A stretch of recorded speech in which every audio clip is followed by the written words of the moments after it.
Senadora Amy Marcos na may niluluto na ring susunod na impeachment complaint laban kay Vice Presidente Sara Duterte. Balita mula sa Senado, hatid ni Radyo Patrol, Robert Mano. Kuyang Robert! So, naniniwala si Senador Amy Marcos na may isa pang impeachment case na ihahain laban kay Vice President Sara Duterte sa sandaling matapos ang isang taon ban sa Pebrero at sa isa. Ayon kay Marcos, walang kaduda-duda na magpa-file nito dahil gusto lang handaan niya ang mga nagtutulak nito. Pinanindigan din ng senadora ang kanyang hinala na ang sinasabing pork barrel sa... Hinala lang, pinanindigan mo na. Wala niya, oh. Ano ba nangyayari sa mga politician natin? No? 2026 national budget ay maaaring gamitin upang mangalap ng suporta para sa impeachment. Kinumpirma rin niya ang pahayag ni Senate Finance Committee Chairman, Senator Sherwin Gatchalian, na hindi tinalakay ang impeachment sa panahon ng pagbuo ng budget. Pero binigyan din ni Marcos na ng kanyang masuri ang mga pondo, kapansin-pansin ang paglobo ng mga soft projects at farm-to-market roads na higit doble sa halagang itinakda ng Pangulo. Hinala lang yun eh. No? Hinala lang. Pero kinonfirm mo na. Ganyan talaga galawang DDS eh. Di ba? Pagka nakita niyo yung iba, yung mga kagaya si Libayan, oh, di ba? Yung galawang DDS, anong gagawin? Una, sasabihin, sa tingin ko, ninakaw niya. Mamaya-maya, ang sasabihin na, alam niyo kung ako, hindi niya dapat ninakaw eh. Sabi po, parang totoo na. Parang nangyari na. Sabi, ganun ba yun? Tapos ididibang na. Eto na yung mga posibleng sana ginawa niya para hindi siya napahama. Sa tingin ko makukulong yan. Dahil nagnakaw eh. Pero una, hinala pa lang. Ngayon, wala na, totoo na. Nangyari na. Tapos ididibang niya pa. Magbibigay pa ng mga possible scenarios na kung saan pwede niyang itanggi. Sana. Na hindi siya yung nagnakaw. Ganun. Ito ay walang ibang tinutungo kundi politika at hindi pamumuhunan para sa pamatagalang kaunlaran ng ating bansa. Yan ang balitang kumpirmado, sigurado. Ito ang Radyo Patrol, Robert Mano, EZMM. Maraming salamat, Robert Mano. Ito namang si Senator Amy, no? Talagang kanina nga, I was watching Attorney Claire Castro. Ito yung topic niya. And yun nga, no? Talagang si Senator Amy medyo dati pa naman ganyan na to eh.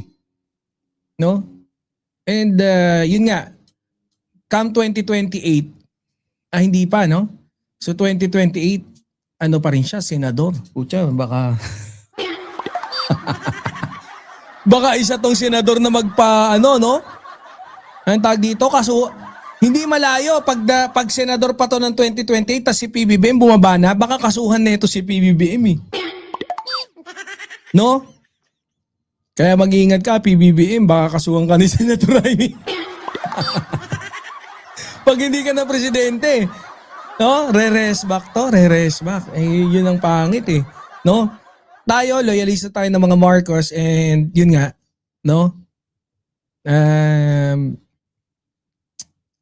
Isang malaking dagok, no, dito sa ating samahan na kung saan isang Marcos yung ating kinakastigo. Nung umpisa, medyo very painful na gawin kay Senator Amy to. Pero right now, of all the things that she's doing, no? I'm not saying that she deserve it, pero parang ganun na nga. Parang ganun na, di ba?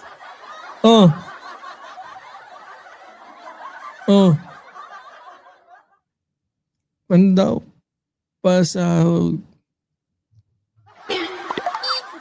Ano to? Totoo yan kasi nagnakaw sahod boy. Ayusin mo naman yung type mo. Paano natin babasahin yan? Nabasa ko na. Anyways, no? So sa akin, kung talagang kinakabahan na, I think hindi naman dapat kabahan tong si si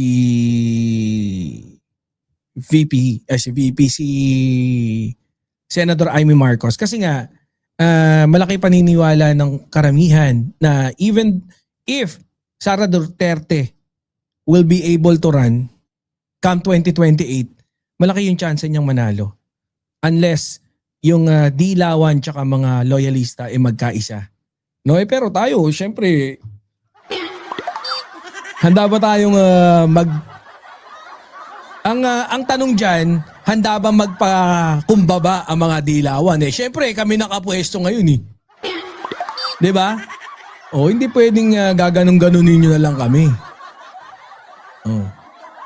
So, yan nga, huwag kang masyadong kabahan, may pag-asa pa. Ang problema, baka mamaya matisod si Sara.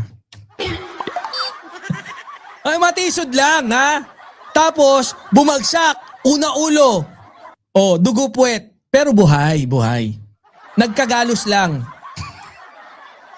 Nagkagalos lang. Hindi natin hangad na mapahamak. Siyempre, kahit sinong tao, pangit yung ganun. So, yun lang. Pag nadapa, sana madapa. Hindi sana. Pag nadapa, baka magalusan. No? Kaya mag-iingat. Mag-iingat ka, Sara, ha? Yan. So anyways, proceed na tayo sa ating susunod na talakayan. Ganun, sarap ng buhay. Proceed. Proceed na tayo sa ating susunod na talakayan. Siyempre, pero bago ang lahat, no? Bago natin simulan yung ating pangatlong talakayin, no, which is si Babalina rin, si Baba Black Sheep pa rin. Bati muna tayo. Welcome mga Birador, syempre. Andyan si yung bagong dating, si Alaga 143, ma'am. Shout out. Si Ma'am Rayan. Shout out din po. Syempre si Ma'am Brenda Barton. Naka-number pa kung pang ilan likes siya. Love you, Ma'am Brenda. Like ka naman kahapon kay Banat mo Saya nga nun kagabi. Mamaya ulit ha. So, yan. Ano yung susunod nating topic? Chismis na naman ni Aimee. Chismis na naman si Aimee. Etchoserong frog ang punch. Ano ba yung inano niya? Okay. Let's i-discuss natin. The Independent Commission Wednesday, blah, blah, blah. Bakit parang wala si rito? Asan yung isa? Ito, sabi rito, no? Just in.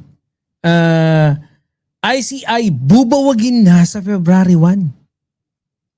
Sinabi ni Senator Amy Marcos na nakatanggap siya ng impormasyon na ang Independent Commission for Infrastructure or ICI ay nakatakda umanong buwagin sa darating na Pebrero 1. Ito ay kasunod ng isang pang-resignation noong nakarang buwan kung saan si ICI Chairman Andres Reyes Jr. na lamang ang natitirang miyembro ng komisyon